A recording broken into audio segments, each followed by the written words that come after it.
Hello, hello, hello. Hey, everybody. Yes, we've got Dr. Janet Roark, and we are going to be talking about essential oils. Thank you so much for joining us, Dr. Janet. And we got the time right. Yay. Thank you so much for having me. I'm so excited. I hope everybody watching is really enjoying the Decoding Your Canine Summit that Ness obviously put on. And if you're on my Facebook, if you haven't signed up for that, you still can. Definitely check it out. It's super awesome. And Ness is incredible, of course. Oh, thank you. If anyone's got any questions, put them in the chat. Let us know. So we might have a quick discussion about essential oils first, and then we'll hit the questions up. But if you've got any, chuck them in there. Put them in the chat now. Dr. Janet, essential oils. Maybe, what is the difference between an essential oil and, I don't know, cooking oil, or the oil we put into the car, or yeah, so essential oils are what we call them volatile aromatic compounds. And so essential oils are different than the thick cooking oils, things like that, because of the size of the molecule, right? So when we're talking about cooking fats and things like that, they're very, very large molecules and take a lot to break down. Essential oils are actually not oily at all. They're, if you actually put some on your hand, let me see if I have one here. I can kind of show you. Here we go. I'll use this one. Oh, there we go. So this one, I don't know if you'll be able to see, but I just put a drop on my hand.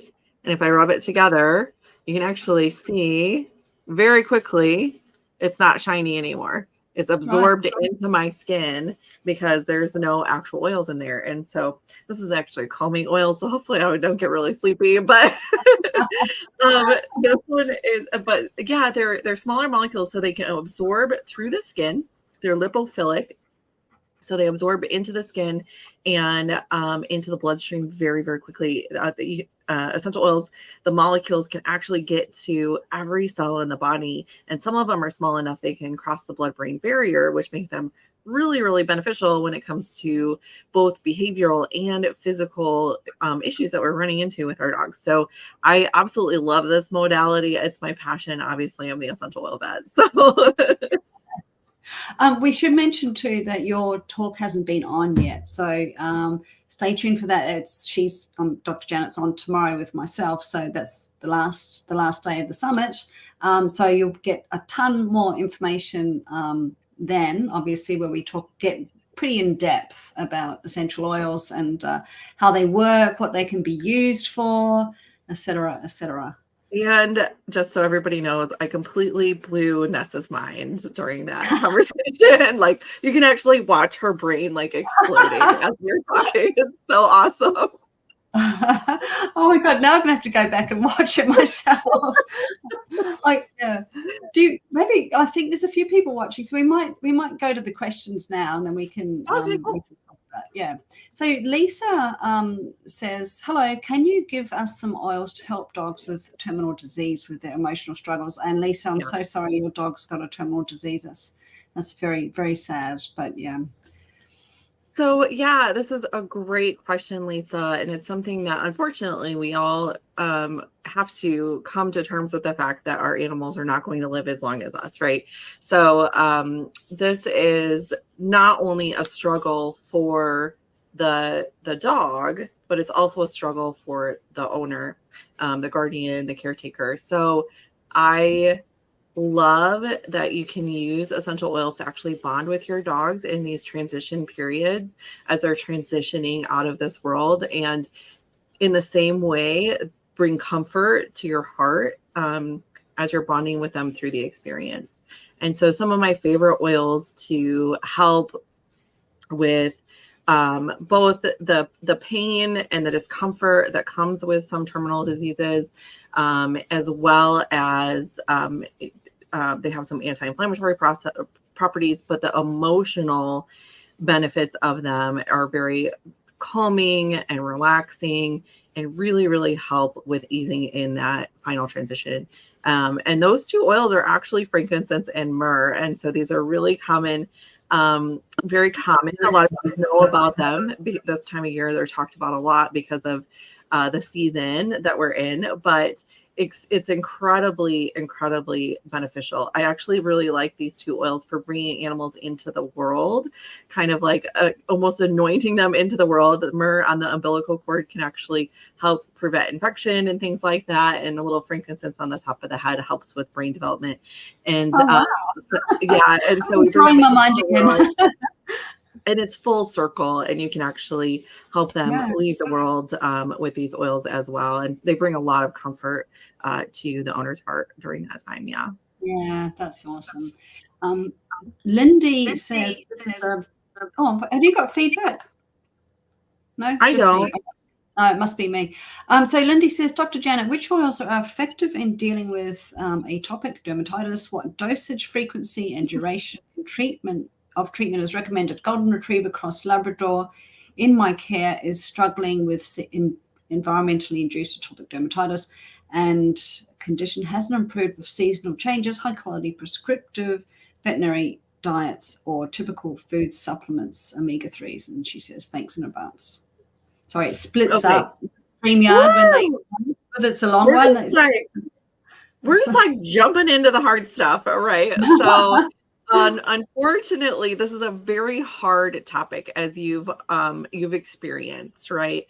So unfortunately, it's this is not like a one drop of lavender and now your dog doesn't have this problem anymore, right? So this is one of those things that is a managed problem with animals, and we can do a lot with essential oils. As far as like a full protocol, I don't think we're going to really get into that during this Q&A, but I would encourage you to, I do have a membership. Can I talk about that, Ness? Yes, of course. Okay. Yeah. So I have a membership. It's a very low cost membership. It's $27 US a month, or you can save money by getting an annual membership. And we do have full protocols as well as monthly webinars in that membership. And one of the webinars that I recently did was on allergies specifically. And that not only gets into the what, how, and why of allergies, but it addresses gut health. We talk about diet. We talk about nutrition. We talk about, of course, the supplementation that you're already on, making sure you're at those correct doses, and then a full protocol for your dogs. Really quickly, because I don't want to leave you with nothing. My favorite oils for this are lemon, lavender, peppermint, frankincense, and copaiba. Those 5, if you're using a high quality one that has the supplement facts label on it, you can actually give 1 drop of each internally, 1 to 2 drops actually, up to 3 times a day. And that can really help with the inflammatory process, decreasing the histamine levels in the body. But doing that without addressing gut health and without addressing the diet is not going to be enough. It's going to be, you're fighting an uphill battle. Yeah, they all go together. And so I'm very much one of those people that it's not just essential oils, right? We're the animal as a whole, and you have to start out with a foundation of health, which is always diet and supplementation, proper supplementation. And I'm a big proponent of raw foods. I'm a big proponent of homemade cooked diets. I've been traditionally veterinary, TCVM trained in food therapy. So Chinese medicine and food therapy, and the differences between hot foods and cold foods and what that does to the body. There's a lot of information out there. If you guys want to learn more about that, I also did like a whole presentation in my membership on hot and cold foods and nutrition as well. We should probably do like a nutrition summit at some point. Ness, I think I think there's a need for it. For sure. Actually, yeah. I actually talking about essential oils that you give internally. Are there some that you would only use externally and some that you might use more internally than externally? Yes. And so what you're going to want to look for is there are some oils that are not for internal use, right? Yeah. So what you look for is, at least in the US, I don't know how it is in Australia, but we have a supplement facts label, and so that tells you it's safe for internal use and kind of the dose. Mhm. That's on every box of food. It's on everything. So you want to have an oil that is safe for internal use. We talk about this. You guys will learn about it. Quality really, really matters when it comes to essential oils, and unfortunately, there's a lot of adulterated stuff on the market. And so, don't get your supplements from from Amazon. Don't get your essential oils from Amazon or the gas station down the street. Like, go through a good quality vendor of that particular product. Yeah.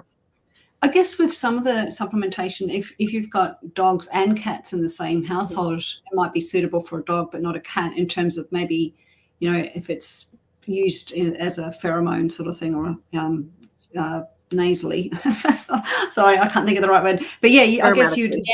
Yeah, thank you. Then you would have to make sure that it's suitable for cats too. If you're going to do that, like, you'd have to be. If you have cats in the home, aromatically, most of the oils that I recommend are going to be safe for all species.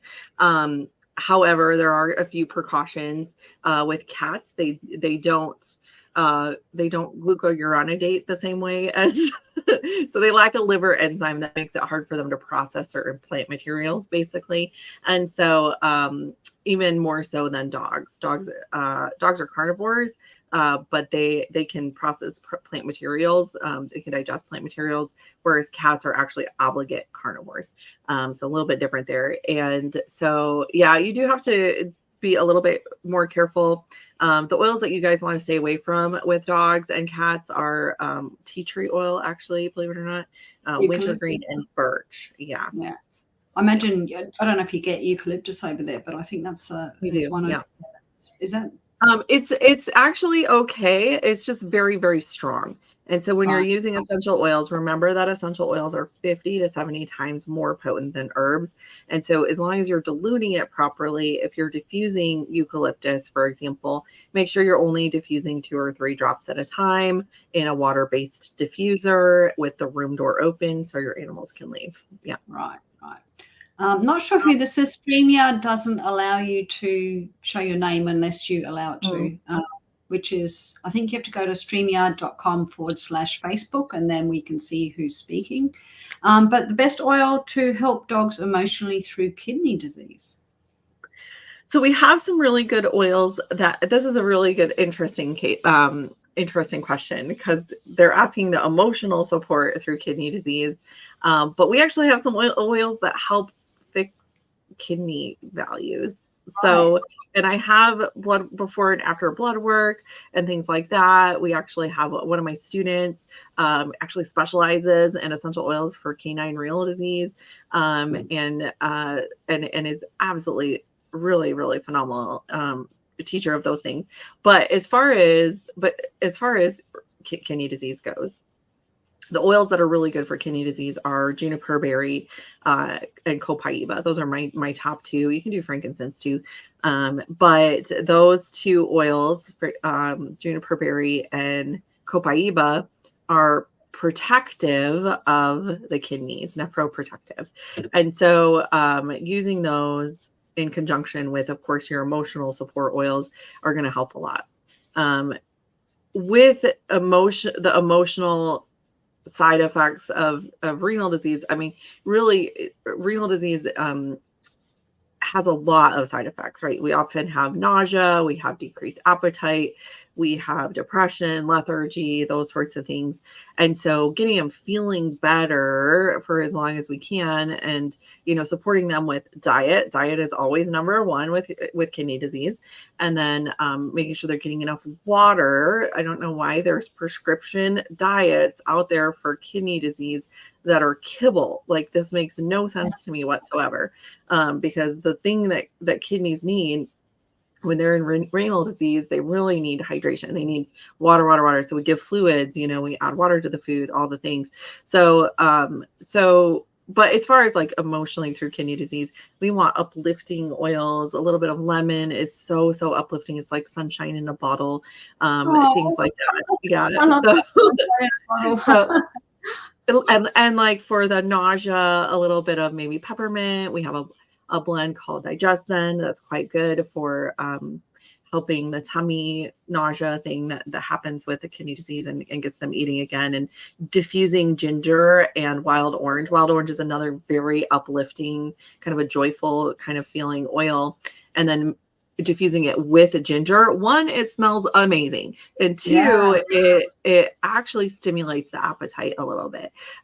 So that's always something that we kind of look at with kidney disease too. So Right. Wow. good question. This is a good question because I'm interested in this. Best tick repellent. Oh, sorry, I'm not. That sound came out completely wrong. That I'm not interested in the rest of it, but I'm interested in the tick repellent thing because at the moment we're going through a really bad tick season, paralysis ticks over Yeah, here, and yeah, yeah. so it's really important. So we have a lot of really good oils that are extremely good at repelling ticks. So they're pretty wimpy when it comes. They're like oils. No, I'll find my dinner elsewhere. That's what I imagine the tick would be saying. So peppermint, turmeric, and geranium are very, very effective for ticks specifically. And the cool thing about it is we actually have research articles showing the effectiveness of these essential oils for repelling ticks on dogs specifically. So, Right. so pretty neat, especially turmeric, which I was like, never really would have thought of that, but very Yeah. effective at repelling. But peppermint, geranium, and turmeric. And then cedarwood is another one if you want to add in a little extra flea protection. Very good for repelling fleas. And are you saying externally or internally for these? Externally. So yep. So you can mix up a mix. You can just really simply probably do like 20 drops of each in a 4 ounce or a 20-ounce bottle, spray bottle, and then you can spray them down a couple of times a week. If Right. you're in the bush or wherever, going out in the forest or in tall grass where it's a heavy tick area, you definitely want to spray it right before you go out into that. Yeah. And because if they don't last forever, this essential oils are not going to last in their system for a very long time. Even on their fur, if they're swimming and that sort of thing, you need to reapply. So, but if they aren't swimming, they're not rolling around in the dirt every single day, it will usually last a couple of days of the smell as far as the repelling properties of them. Yeah. Yeah. There's an old Bushman's tale that coconut oil is Mhm. supposed to repel ticks. So, but that's not an essential oil, is it? That's a Well, you different can type. actually use fractionated coconut oil as your base, instead of water to spray them down with. It does make them kind of greasy, is the only thing. Yeah, that's the problem, isn't it? Yeah. Okay. What guy? If you're commenting on Facebook, I would love it if you could just add your name in the end so we know who we're talking to, or go to streamyard.com/Facebook and just allow Facebook to use your name. What do you have to be careful of when using essential oils? Do some dogs have sensitivities? Yeah, I mean, dogs have olfactory system is much, much more advanced than ours. Um, we have about 6 million olfactory receptors, 5 to 6 million olfactory receptors in our noses, and dogs have about 300 million. And they have a vomeronasal organ, which humans don't have, which helps them process smells differently. So they call the vomeronasal organ kind of the accessory olfactory system, and that actually goes directly to the brain. And so it's really beautiful because we can impact behavior and the brain and anxiety and all these things that our dogs are dealing with very, very quickly and easily by just using something that smells that affects that part of the limbic system, the brain. So yes, you do have to be careful and just keep that in mind. And then when you're diffusing, stick to 3 to 4 drops in your diffuser at a time. Don't put like 50 drops of essential oil in your diffuser. Essential oils are very, very potent. They're, like I said before, 50 to 70 times more potent than herbs. And so we just want to keep that in mind when we're using them. And so if you're using them topically, we want to dilute to about a 1 to 3% dilution for most dogs, and then up to 5% in some cases. And then for cats, even more so. And And then, of course, just stay away from those ones that I mentioned before, the birch, tea tree, and wintergreen. Margie says, love frankincense. Awesome for both you and your pets. But would you recommend, what would you recommend as a high quality essential oil? I guess she means brands. I guess so. So I'll say 3 because I don't want to be. Of course, there's the brand that I use, and I want you guys to all use my brand. But but if you would like to order some, let me know. We have some really great specials going on this month. But 3 brands that are pretty universal, and you can get them anywhere in the world are doTERRA, which is the one I use, Young Living. What is that, doTERRA? How do you spell that? DOTERRA. Hang on. Should I put it in DOTT? What was DOTERRA. doTERRA, Young Living, and then Animalia, which is a smaller company that a veterinary friend of mine actually is the one who runs that one, and she's amazing, Dr. Melissa Shelton. Yeah. Did I spell it right? Yep, Margie posted it too. Oh, did okay. I know we did that. Sorry. Okay, but that's what we did. Just say, yeah. Right, Bridget. What oil would you suggest for my dog that once it gets cold, she holds up her rear right leg? Oh, was she fractured when she was 2 months old? She can walk on, but can walk on it normally. Oh. Yeah. So just we always, I don't know, in the movies, you always see a bunch of old men sitting on the front porch and they're like, oh, the storm's coming in, my shoulder's sore or whatever, my trick knee is there's definitely some weather changes coming. So it's the same thing with dogs, and there's some truth behind it, right? So if there's a little bit of arthritis happening in that area, or it's just a little tender, maybe the nerves aren't as straight as they used to be because of the fracture or whatever, the cold can absolutely impact that. And so we want some pain relieving oils when that happens. And I really like to use frankincense and copaiba internally. You can also use those topically. And then some of the some topical oils that you can use, like lavender is really good. It's actually quite proven for osteoarthritis. Peppermint, very, very diluted, because that's another spicy one if you don't dilute it properly. Is another good one for bone and joint health in particular.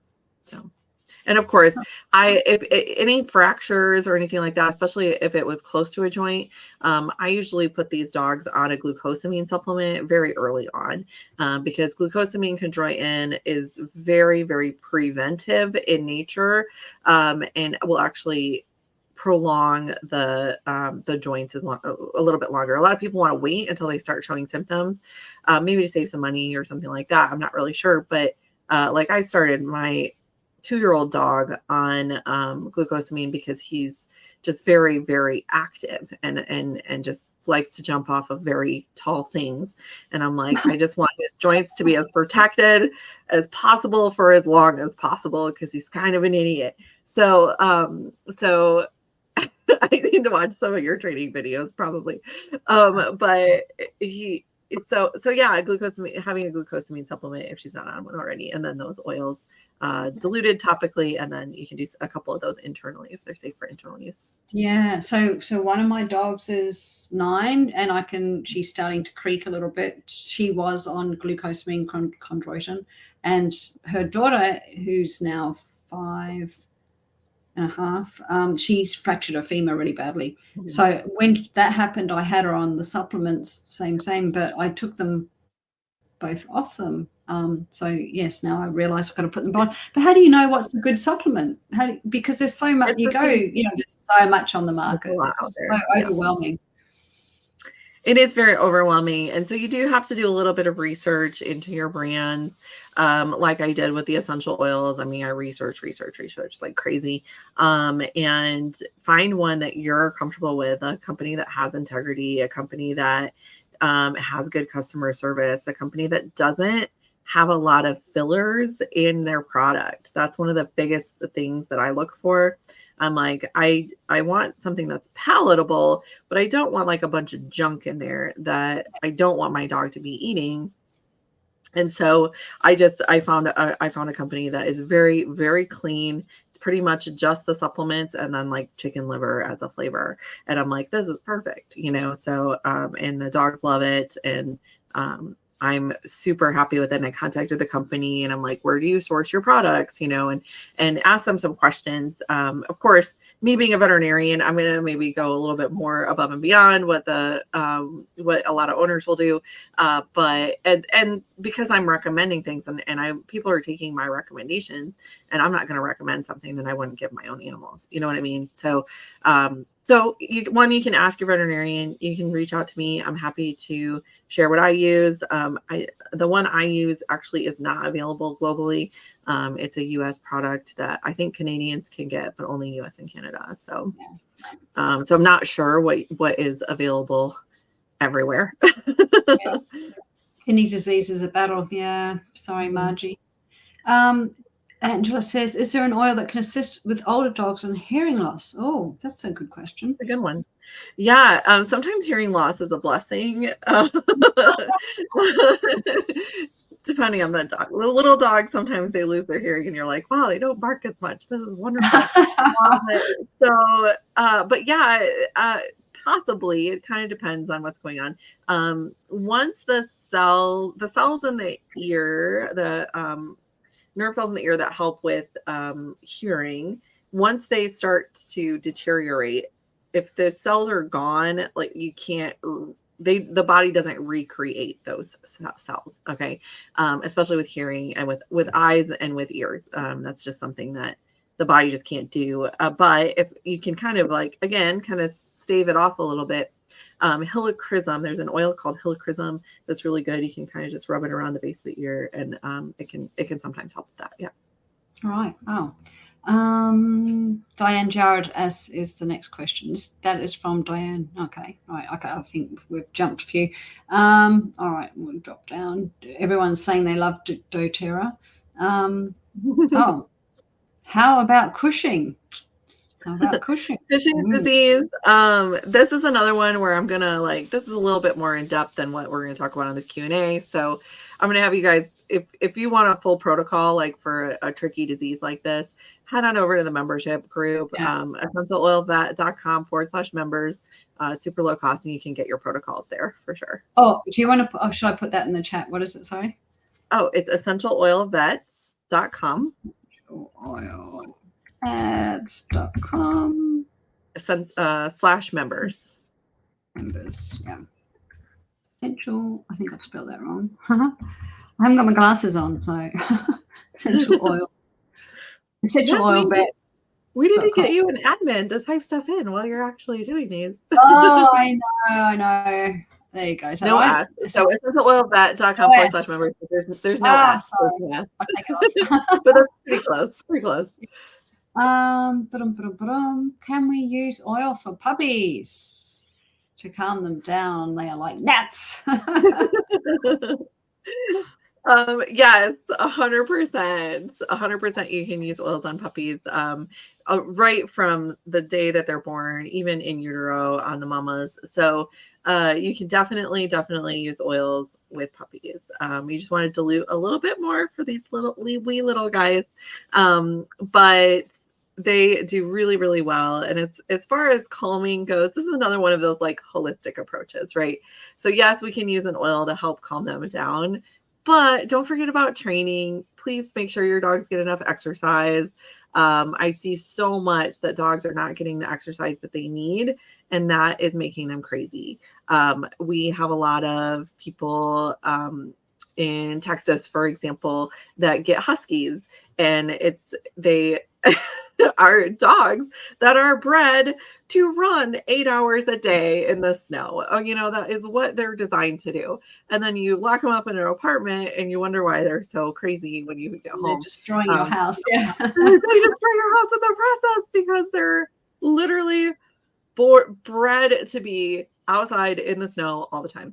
And that's just not ever going to happen in Texas. So the caveat to that, and I know you're totally going to agree, is if it's a puppy you don't want to stress their little bones, they're growing, all that sort of stuff. Do you want to maybe touch on that too, just in case people are like, Yeah, I've got so you don't want extreme. We're not like extreme sports with our puppies, right? Like maybe not like with the jumping and the agility and all the craziness, but taking them for walks, 10-minute walks, a couple, 3 times a day is really, really good for their brains. And some of them can go a little bit longer.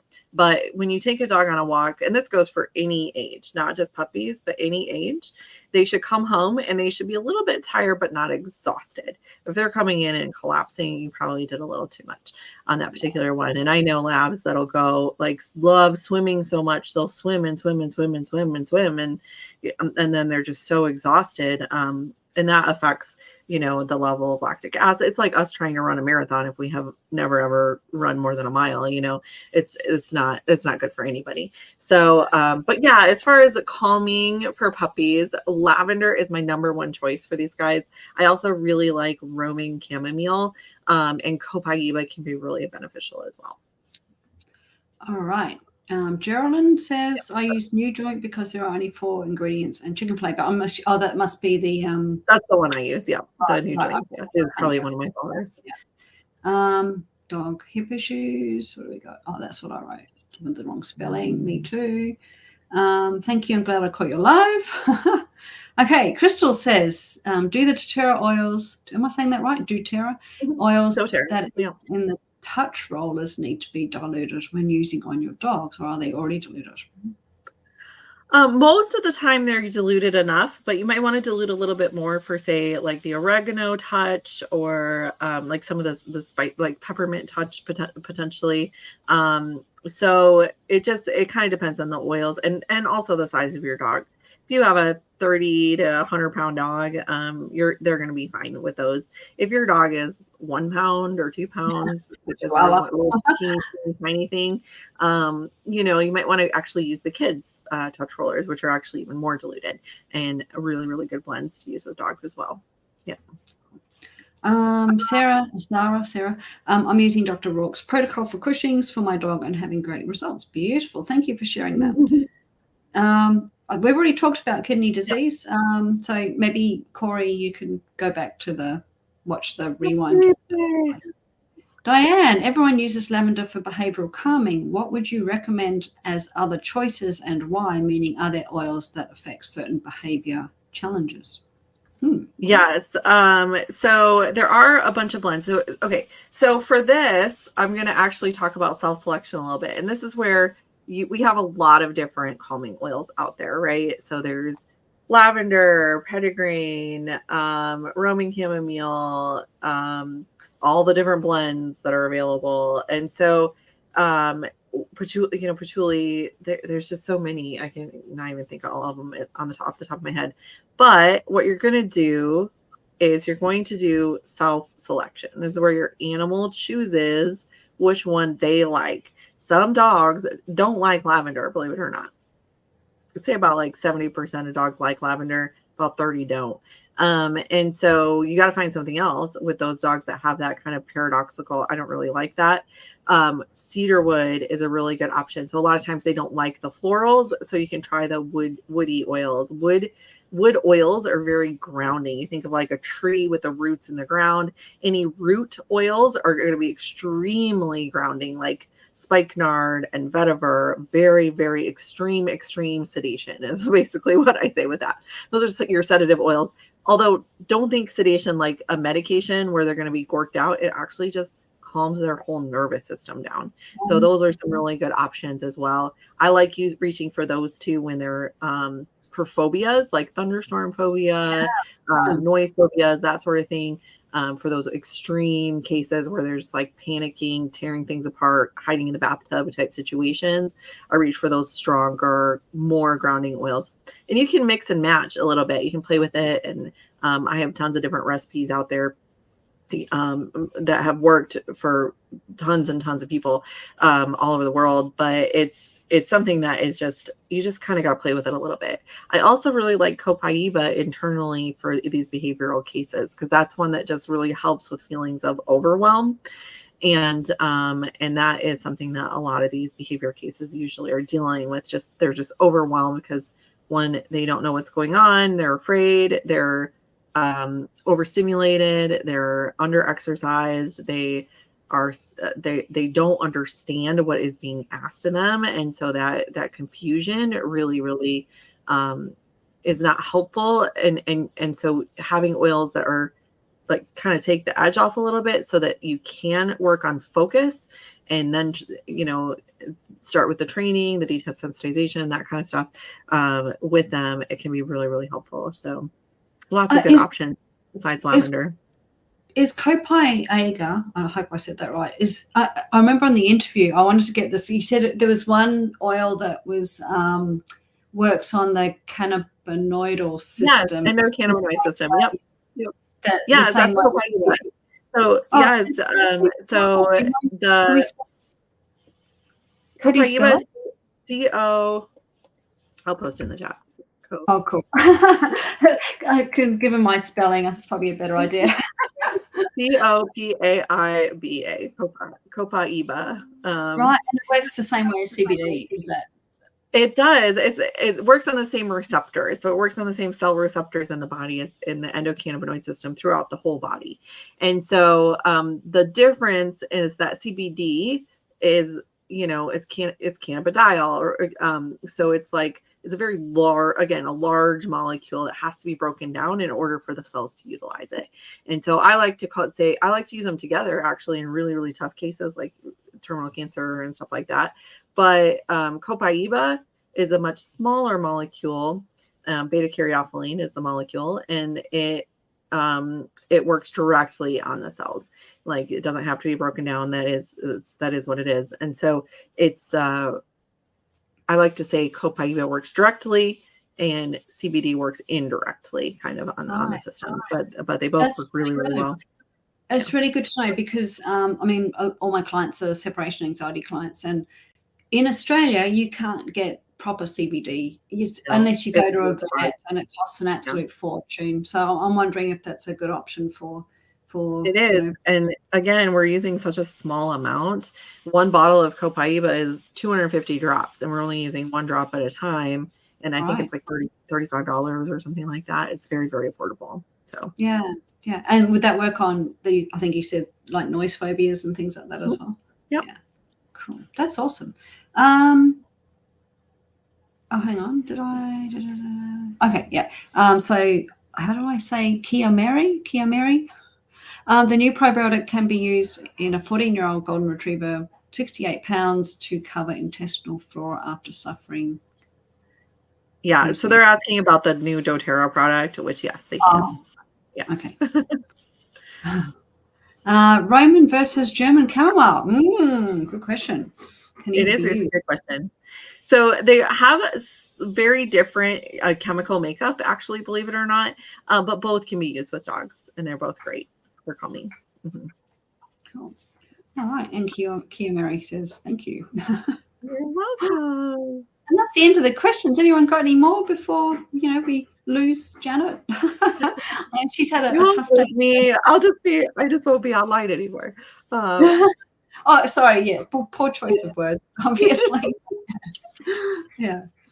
We'll probably work together again at some point, as I'm sure. Oh, I'm starting a membership in December, and I'd love to have you come in because I'm going to get guest speakers from around the place. Perfect. Yeah, love to be able to share your knowledge about this. It's I think people want to know about it, but they don't know where to. It's one of those things like, a lot of people want to raw feed, but they don't know where to begin and where to start. And I think what you're doing is amazing.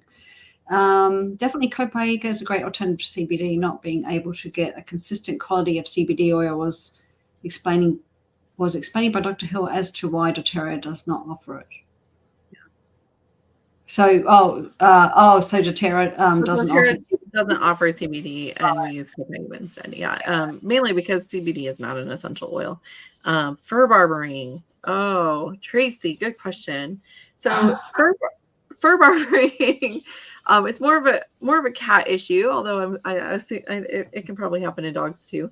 It's over grooming, and over grooming does happen in dogs as well. And a lot of it, so there's a couple of different theories on why it happens. One is there's typically a stress component. And so having your animals addressing that stress component is going to be critical. So, and then number two, there's usually a digestive system component. And I have had a lot of cats in particular where we started diffusing calming essential oils and started feeding raw instead of kibble, and their fur barbering magically went away without any medicine. And so, you know, doing things like probiotics, digestive enzymes, omega-3s, supporting that gut microbiome, and just knowing that the gut microbiome affects the brain. There is a microbiome that affects the brain. There is a gut-brain axis that happens in humans. It happens with dogs. It happens with cats. It happens with every species. And so making sure that gut is happy is a foundation of health, which is why the foundation of health is nutrition and proper supplementation, which does include probiotics and digestive enzymes and things like that. There's a few speakers on the gut, brain axis and microbiome. So yeah, anemia. Anemia is a tricky one because you just want to support their cells so that they can actually create new red blood cells. Okay, so you're not going to like put an oil on and then all of a sudden they have all the red blood cells that they need. You need to support the body to do what it's supposed to do. So finding out the source of the anemia and trying to address that cause is super important. But lemon is actually really, really helpful for anemic dogs to help them build up. And then of course, addressing proper supplementation. If they're missing anything, a good multivitamin that has vitamins and minerals in it is super helpful. And then doTERRA does have a product called DDR Prime that is quite helpful for anemia as well. So if people want to buy off doTERRA, do they come, are you saying they can come through you, or they have to go directly? So contact me. We have some great promos going on. I want you guys to get some free stuff, and reach out to me. If you don't have a doTERRA person already, if you already have one, then reach out to them. But you can just shoot me an email over at essentialoilvet@gmail.com. And that's probably the Oh yeah, I can type it. Yeah. Essentialoilvet at gmail.com. Is my email. I'm also on WhatsApp and Instagram and Facebook, the Essential Oil Vet. You can reach out to me there through social media as well. Although my team will probably handle those ones. Do doTERRA ship globally, or are they strictly? Yes. So the cool thing about doTERRA is they actually have warehouses in various parts of the world. So they're a global company. So there's like a US warehouse, there's a Canadian warehouse, there's like Australian warehouse, there's a Japanese warehouse, there's a European warehouse. And so you can actually get it locally without having to pay insane shipping prices. But the other, if I order off you, do I pay the insane shipping price, or no? So you have the option of being able to you'll order through me, but from your local warehouse. It's really cool that they have it set up. So or you can, because the US often has like new exciting products a little bit earlier. Those of you in other markets can actually order from the US market too if you want to. The shipping's a little more expensive, but if you want those products, you can actually get them. Now, I can't get the Australian products like you guys have Manuka oil, and I can't get it, and it makes me so sad. But that's so funny. Hang on, we got another question. It is so cool sharing your medicine cabinet with your pets. Yeah. Stuff, love it. Dr. Janet, tell us about your membership then. What is what if people sign up to your membership, what can they expect? Yeah, so we have a monthly membership. You can sign up for 1 month. There's no requirement to stay if you don't want to, although I would love it if you did stay, obviously. But we have monthly member-only webinars This month we're actually doing kind of a basic essential oil safety and top 10 essential oils for animals. Last month we did a yeast webinar, a defeat the yeast, like how to handle yeast with using essential oils. And I always give a foundation of what is this problem? Why does it happen? Let's address the source. Let's talk a little bit about diet and what does that mean? And we talk about the whole thing. It's usually about an hour long. So I do monthly webinars in there. I do weekly Q&As just like this, actually. And I answer all the questions in there. I'm not like, just go look in the membership. I actually give protocols and things to my members. Every Sunday night, we meet every single Sunday. And some of my favorite times actually hanging out with my members in there. And then we also have, it's been around for almost 6 years now. So we have almost 6 years worth of content in there. So over 700 recipes, protocols. We also have a community, which is the Facebook group, which is optional, but everything is available on my website on a portal. If you're like, I just really don't want another Facebook group, Dr. Roark, that's okay. You can do everything in the portal, all the lives, the trainings and everything are on Zoom. And so everyone's invited to come, show your face, show me your pets, all that kind of stuff. So it's quite a good, it's kind of insane how much we offer actually. And it's just, I don't know any other veterinarian who's doing something like this, that has this much content, this much support for people. And I just wanted to keep it. I really should be charging $97 a month, but I wanted to keep it at a price point that was not exclusive to people, but was still be able to pay for my my support staff and stuff that I need to help manage that group. So, Yeah. and I really do have an amazing team. They're really great. That's amazing. Oh, right. Okay. We've just, Penelope says, never thought of it this way before. I'm not quite sure to, but maybe the fur barbering. Maybe. Oh no, Copiaia. The Copiaia. Yeah. Mm-hmm. Yeah.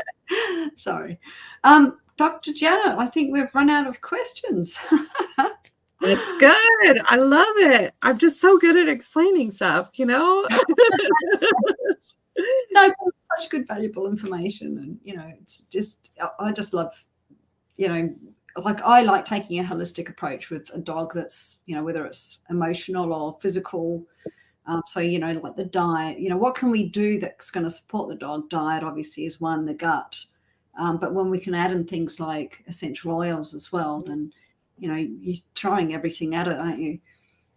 It's really important. Yeah, what you're doing. it really is. And essential oils are truly a plant-based medicine. That's what we had before pharmaceuticals ever came on board, and they've been used for hundreds and hundreds of years very successfully, and we're even in the pharmacopoeias and historically. So that it was the medicine, and then as synthetic medications, they would extrapolate molecules from the oils and plants to find out, they're like, this we think is what's making it work, and then they replicate it in the lab, and that's what makes medicine today, right? So really it's really interesting, the pharmaceutical industry and everything that is not so awesome about it, and just how expensive all of that stuff is, how much that you guys can do to support your dogs at home on your own, with a little bit of support and knowledge. Yeah. Also, Penelope was replying to Margie about the medicine cabinet. Oh, okay. I love it. Oh, hang on. We did that one. Have we done everything? No, sorry. Angela is asking. So, Angela, if I join your membership, am I allowed to use the information I learned to share with others? So the information in the membership is exclusive to members. However, and I would encourage you to invite friends and things like that. We do have an affiliate program.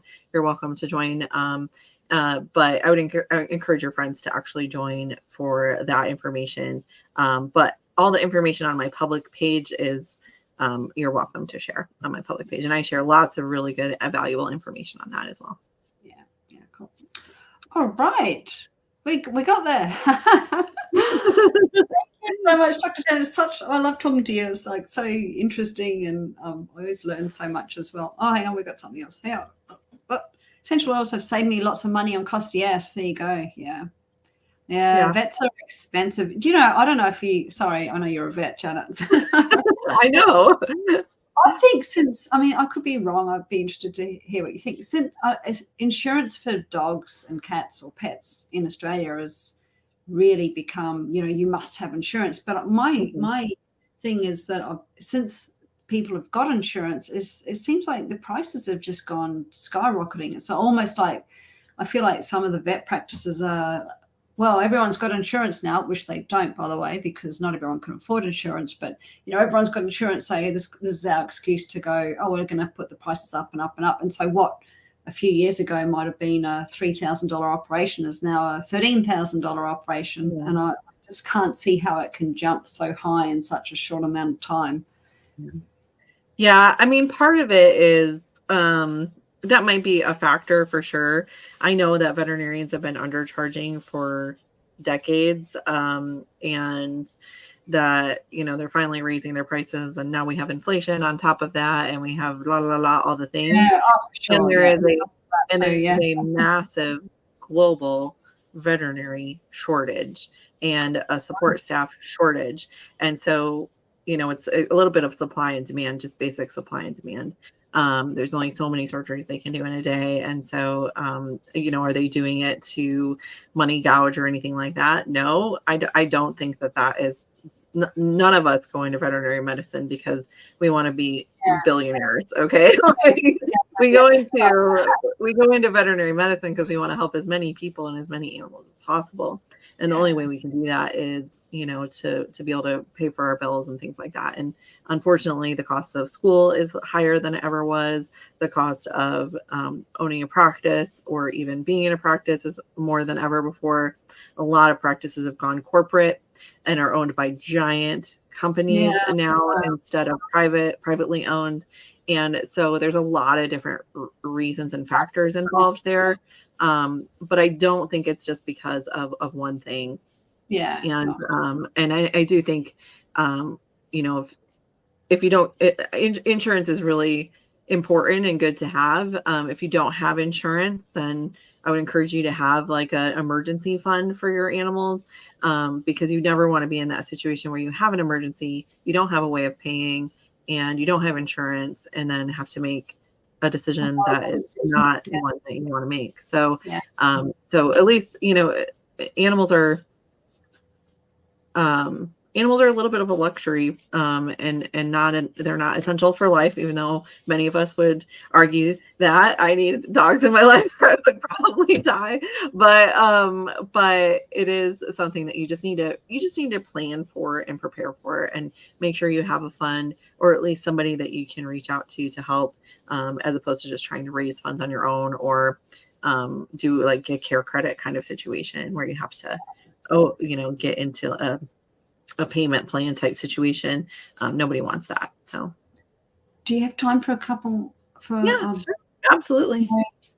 Is it I need to eat dinner at some point, but if your dog is on anxiety meds? That's a good question. Yeah. So it would depend on the meds and which oils and things like that. There are very few drug interactions with essential oils.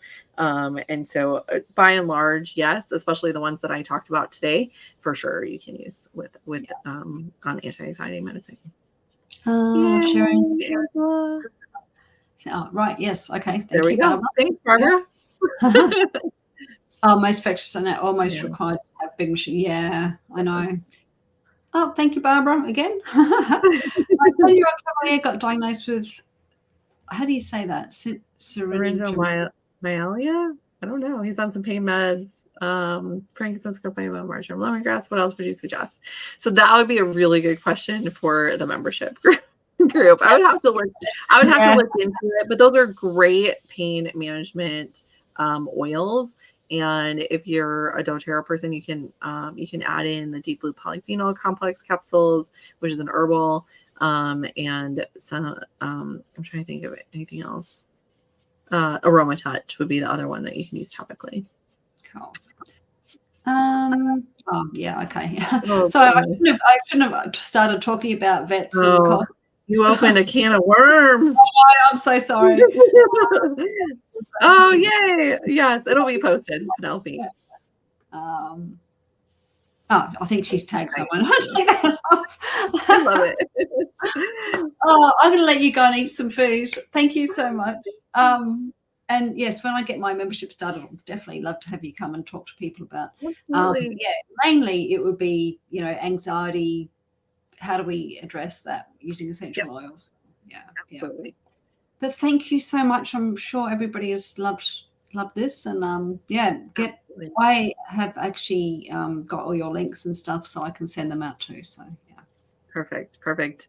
And for those of you watching on my Facebook, be sure to join the Decoding Your Canine Summit. And do you want to post the link there? I will post the link. I'll just have to go and grab it if you can bear with me, because I don't have it off the top of my head. I don't. Take me a second. But yeah, it's been really good. I think you're on my presentations tomorrow with you, and it'll be really good. If anybody good information in there, not aware about what it is, so there's it's the whole focus of the summit is health and wellbeing training and behavior. So there's 28 speakers talking about things like dog training, dog behavior. There's vets such as Dr. Janet, diet. There's a live tomorrow in this group, in my group, Decoding Your Canine. So we've got a few groups here at the moment. I've got Janet's group and my groups and my YouTube channel as well. But so for example, Dr. Nick Thompson tomorrow evening, my time. So probably not great for the Americans in the room. Today at 6 p.m. So a few hours from now. In fact, what time is it? 10. So 8 hours from now. Dr. Nick Thompson's coming in to talk about raw feeding. But the summit itself, you have to register to get the thing. There's a 48-hour replay on the weekend, so you can still register and not miss anything. Lots and lots of really good information. So good. Awesome. Well, thank you, Nat. This was so much fun, and I am so excited. I can't wait to hear how the summit ends up, and I'm excited about your membership coming up too. Super fun. Thank you. Yes, and I will be letting people know about yours as well. So yeah. All right, everyone. Thank you so much for joining us. See you later.